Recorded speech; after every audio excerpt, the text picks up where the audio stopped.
through at the moment. Um, Moving on to Civo as a product and what we're able to offer. What I've got on screen is just a quick overview of some of the things that we're able to do and provide in all of those deployment methods that Henry's been talking about. So we have the ability to host Windows or Linux instances, virtual machines, as you well know and love in VMware, connect them to volumes and create and migrate workload that you are very well used to doing. However, where we like to think is we go above and beyond what VMware are offering and giving you an option for a cloud native offering as well. So built into the groundwork of the platform is Kubernetes, where, as Henry mentioned, you can get clusters up within 90 seconds. But we also include the ability out of the box to run object stores and the availability for then you to give that to customers to start uploading data to, using it as a source point and endpoint for your backups from cloud services that are out there like 365 email. Beyond that, we're also enabling customers to deploy machine learning workloads and make the use of data center grade GPUs, be that through our managed service Kubeflow, direct cloud GPUs attached to instances, both Windows and Linux, or managed endpoints where you're able to use the data center grade GPUs with your own data in your own data center and not have data being transferred out of the site to be used as part of training information and future public models. I just want to go over the dashboard, and I've got some screenshots here of what you would see when you are logged in and start using Civo. So this interface lives universally across all of the deployment models, and the region selector down in the bottom left can be used to choose between any of our 5 public data centers across US and Europe, or the private deployments that you have that could be hosted in one of our data centers and dedicated to your workload, or in your own existing data center, and even use and be deployed on the hardware that you originally have, and we can continue to use that. Regardless of that deployment model, you would be using this interface to be interacting with all of the services that are on offer. With simplicity at the core of everything that we do, this is all that you need to start launching a compute instance. Simply giving it a host name, a size of CPU, RAM, and disk, and an operating system, and off you go. We also show here options for GPUs, and both the capacity available for CPU and RAM and GPUs is updating in real time and giving end users the choice of only creating servers that the capacity within the site exists. So that if someone is using an NVIDIA A100 and a full set of a hardware is being used, end users will get a good error message and not be given the option to launch compute instances with GPUs attached until an existing workload is scaled down and allows a new workload to come online and consume the GPU. GPUs are a huge source of interest at the moment. There have been huge number of orders placed, and enabling end users to use them is of high interest. So I've already spoken a lot about attaching that to a compute instance, but you're also able to attach these GPUs to Kubernetes clusters and have things like the autoscaler drive the consumption of GPUs. So that when you have a specific workload that needs a GPU, it can be scaled up and a GPU attached to a node. The workload can run, be that a training job or an inference loop. And once the service has been used, autoscaler will allow the GPU nodes to scale down and for those GPUs to be put back into the pool and be ready to be used by a different workload. And that gives huge cost efficiencies for these really expensive GPUs while maintaining a safe multi-tenanted deployment environment. In addition to that, we also have our Kubeflow service, which is based on the open source Kubeflow deployments. This allows data scientists and data engineers to start interacting with the tools that they're familiar with, so Jupyter Notebooks, RStudio, VS Code, and start scheduling training jobs onto a Kubernetes cluster. They can then get all of the benefits that I described from native deployment to Kubernetes and allowing that reuse and efficient use of GPUs, but in an environment where end users don't need to learn the ins and outs of Kubernetes. Carrying on about Kubernetes, this is the similar page that we have with compute, but now targeting launching Kubernetes clusters. So again, we give the cluster a name, how many nodes that we want to create, and then the size of resources we want to allocate to the cluster. Here we see that we've got different sizes of performance, CPU optimized nodes, as well as the same GPUs available for compute.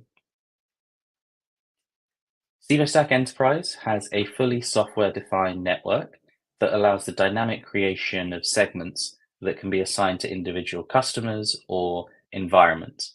Think segregating your production environment from your staging environment. We also, software-defined, have a firewall that sits on the edge of these networks. Now, when we're talking about Kubernetes, we understand that a lot of deployments are for web applications. So our simple user interface has pre-selected options to open up only ports 80 and 443, or port 6443 from everywhere, or locked down to a well-known IP. So if you're connected from a corporate VPN, you're able to lock down API access to your newly created cluster quite simply with that one click. However, when you do need the complexity of deploying more services, we have the leave me alone, I know what I'm doing, and I will definitely come back and lock down the firewall later option there. While we have our software-defined network, we also have the ability to connect to existing VLANs in the data center. So when you've got existing hardware, say a database server with extra physical resources in it, be those disks, CPU, or RAM, that you need your virtualized resources to connect back to, you're able to do that with CivoStack Enterprise. You give a network a VLAN ID, and you ensure that that is trunked down to the relevant bits of hypervisors, and then any virtual servers created on that network have access to anything else on that VLAN. We also have the marketplace, as Henry mentioned, and here are the one-click views that you get to launch any of the 90 plus applications that we have. As you start your cloud native journey, this is a really good way of finding out what is on the landscape, trialing things out, and getting you up and running incredibly quickly. And then when you are more mature, be that GitOps or IAC tools, you can move these applications over into that management system. Being based on our public cloud offering, all versions of CivoStack Enterprise also come with a dedicated quoting system. So if this is an individual customer or an individual account or user group for a customer, each has an individual quoting system. Now, we find this mostly useful when customers are getting used to deploying scripts or GitOps-based architectures, and they might have a runaway script. That then creates a load of instances and fills up a data center's worth of resources. So we are able to set lower limits for things like staging and development environments, but then give higher levels of access to a production environment, allowing you to scale up as you need. The front end is also multi-tenant ready. So here I've got two teams for this demo organization, Team 1 and Team 2. We mostly see customers using this for segregation of workload. So think of this as a production account, production team, a staging team, and a development team. And you're able to restrict access for individual users to only the team and therefore the infrastructure that they are responsible for managing. Civo is the same infrastructure and the same software deployed, be it public, private, or on software only. And these same tools and same documentation are able to be used against any of those deployment models. So the CLI is there and online for customers to use, as well as our Terraform provider. We have a REST-based API and Crossplane and Pulumi providers as well. Just highlighting some of the capabilities of our virtualization stack, you're able to deploy both Windows and Linux VMs with multiple disks attached. We have the ability for live migration in between individual hypervisors and high availability. So when there is a problem with a single hypervisor, that any workload on that machine is automatically started on other hypervisors within the site. We have the ability to pass raw GPUs onto the instances, and this is a huge benefit from a security model, where there is no such thing as time slicing or anything like that within Civo, and it's a really good security wrap in these multi-tenant environments.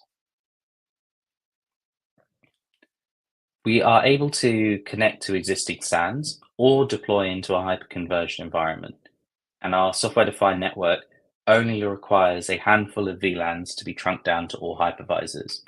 So in day-to-day operation, we won't be needing constant access into the network switching layer at the data center level. We're also security ready and have ISO 27001 certificates, PCI DSS, and our SOC 2 audited on a regular basis. Just wanted to give a quick high level of the various architectures involved in CivoStack. So this diagram here is that single pane of interface between all of the deployment models, be that our public cloud or any of the dedicated private clouds that can be deployed. They're all accessed through our single Civo API, and our dashboard, CLI all use this. And if you needed to build your own interface in front of a private deployment, you're able to interact with those APIs directly and put your own skin on the dashboards that we have. This should be a fairly standard diagram that you've seen before about a front-end data network and then a dedicated storage network, and then the internet access out on the side. When deployed in a hyperconverged environment as well, we do recommend having a separate storage fabric to ensure that there is segregation between management and data traffic from storage traffic that we use for ensuring replication and resiliency of data. This is a very quick overview of some of the hardware that we recommend starting with for CivoStack Enterprise. And the amount of compute is really scalable. So if you do have a requirement, please reach out and we'll have a conversation. As we aren't basing licensing around the actual spec of the hardware, we try not to insist for customers to change the CPU counts or memory counts to work around any licensing restrictions.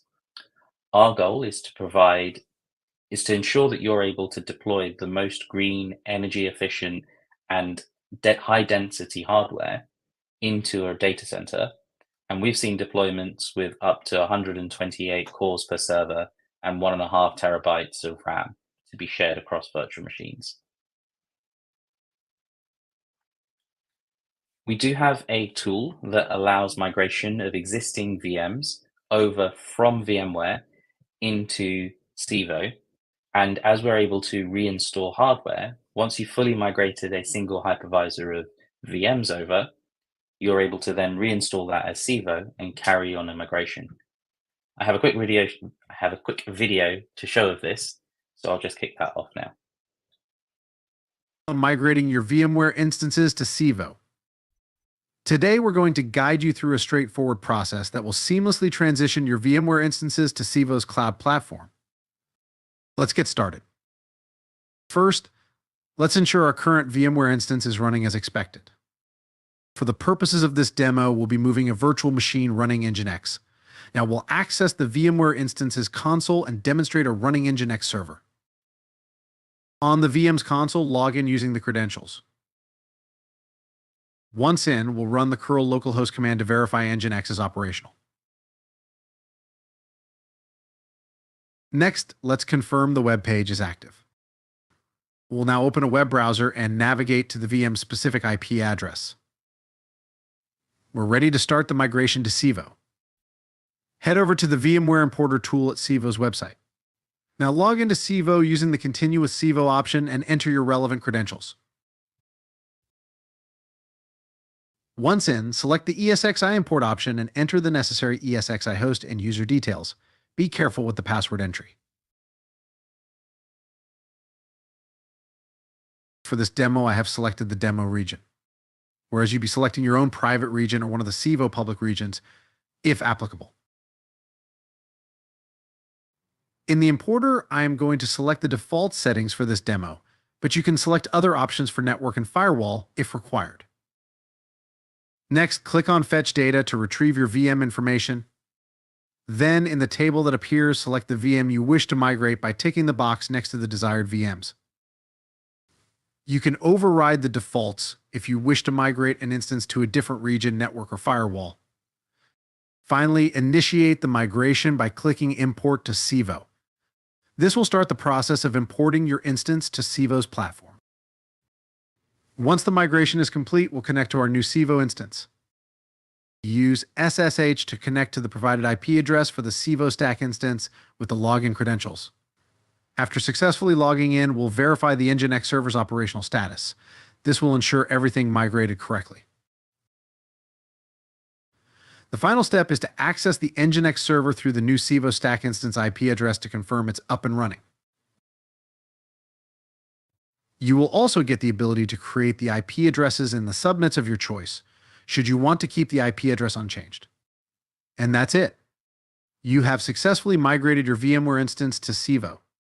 For more information and support, please contact our support team. Thank you for watching.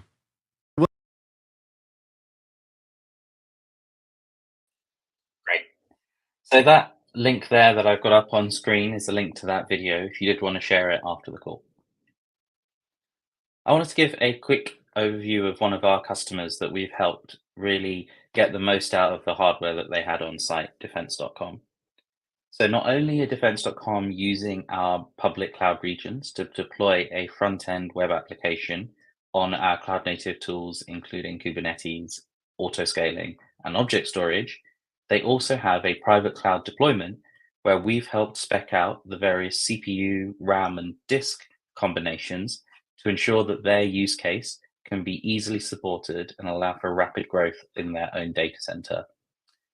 This has meant that they have been able to get the benefits of a public cloud deployment across multiple geographic regions, but have been able to tailor and get a cost-effective hardware deployment for the workloads that need it.